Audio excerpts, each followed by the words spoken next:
এগৰাকী বিবাহিতা নাৰীৰ কথাৰে নীলাখামৰ চিঠি।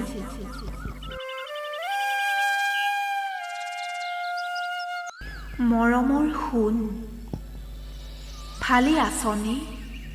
এই প্ৰশ্নৰ উত্তৰ সুধি মই নিজেই লজ্জিত, তথাপিও সুধিছোঁ। সময়ৰ সোঁতত সঁচাকৈয়ে সকলো সলনি হৈ গ'ল। ৰঙা পখিলা খেদাৰ বয়স এতিয়া মোৰ নাই। মুকলি মনে ঘূৰি ফুৰাৰ বয়স এতিয়া মোৰ নাই।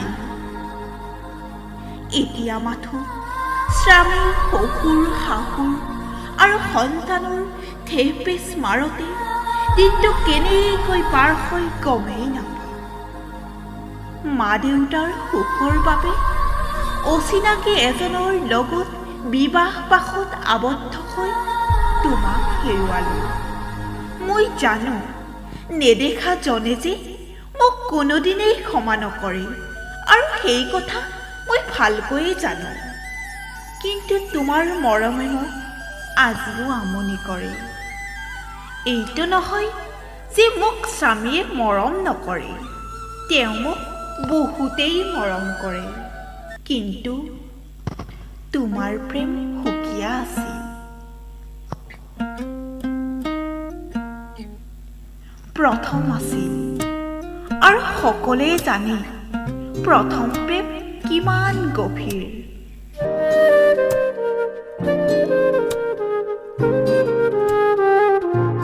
সেইদিনা তোমাৰ বন্ধু এজনক লগ পাইছিলোঁ।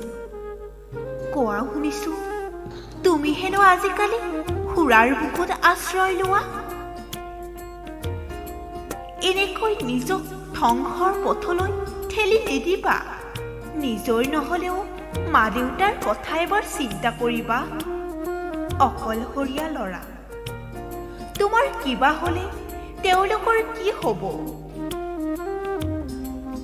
মোৰ কথা চিন্তা নকৰিবা। দুখত পোত যোৱা জীৱন।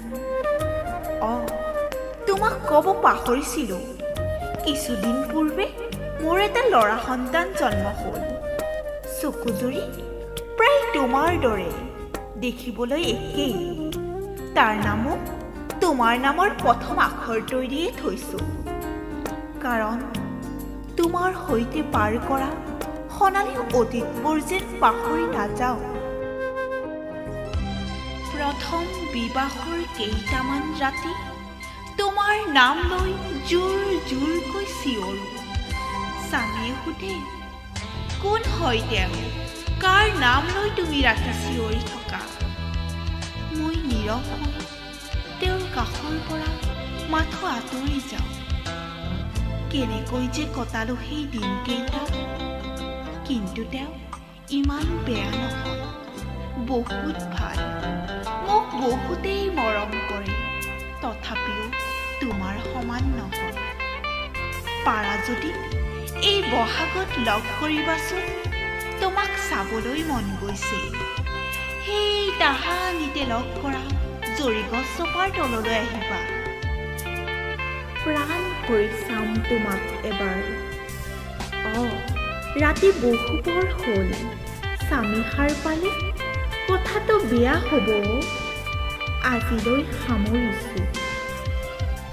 আগৰ দৰে ক'বলৈ মন গৈছে তোমাক, বেয়া নাপাবা দেই।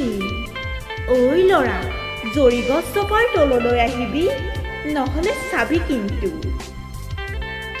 তোমাৰ এসময়ৰ দুষ্ট সাগৰ নীলিমা।